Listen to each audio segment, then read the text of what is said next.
제주대병원이 평상시에는 일반 병동으로 운영하다가 코로나19 같은 집단 감염병이 발생하면 확진자 치료 병동으로 전환하는 하이브리드 병동 신축을 추진하고 있습니다.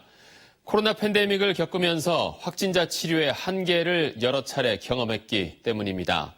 하지만 국립대 병원이다 보니 예산 확보가 막막한 상황입니다. 김동은 기자입니다. 코로나19 확진으로 에크모 치료를 받고 있는 40대 중증 환자가 수술실로 옮겨집니다. 수술은 임시로 마련된 음압수술실에서 진행됩니다. 제주에는 감염병 상황에 대응할 수 있는 음압수술실이 없기 때문입니다. 이런 문제 때문에 평상시에는 일반 환자를 치료하고 코로나19 같은 감염병이 발생하면 수술실을 포함해 병동을 통째로 감염병 대응에 활용하는 이른바 하이브리드 병동이 제주에서 처음 추진되고 있습니다. 문제는 예산입니다.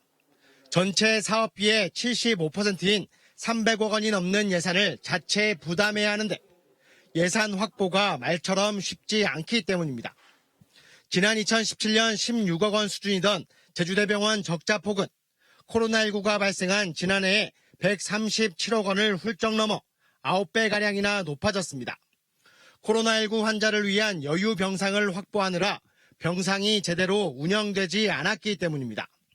적정한 병원의 수입의 증대를 통해서 추후에 제주도민들을 위한 이런 이제 중요한 의료기관 또는 이제 시설들을 보강하고 구축해야 되는데 이렇게 병원의 적자폭이 커지면 그런 기본적인 의료 인프라를 하는데 상당히 많은 지장이 있습니다.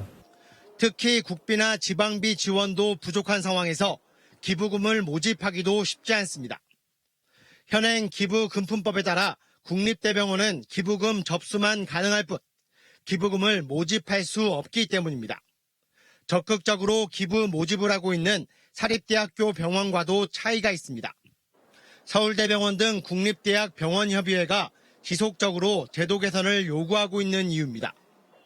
지난 10년간 국회 문턱을 넘지 못했던 개정안은 지난 6월 다시 발의됐습니다. 국가 재난 상황에서도 공공의료의 어떤 핵심 수행기관으로서 역할을 하고 있습니다. 그렇지만 또 최근에 여러 가지 경영상의 악화나 또 재원 조달의 어려움을 겪고 있는데요. 경영 여건을 악화를 다소나마 해소할 수 있다는 측면에서 코로나19 사태로 드러난 열악한 제주 공공의료 체계의 한계를 극복할 수 있도록 적극적인 지원책 검토가 요구됩니다. JIBS 김동훈입니다.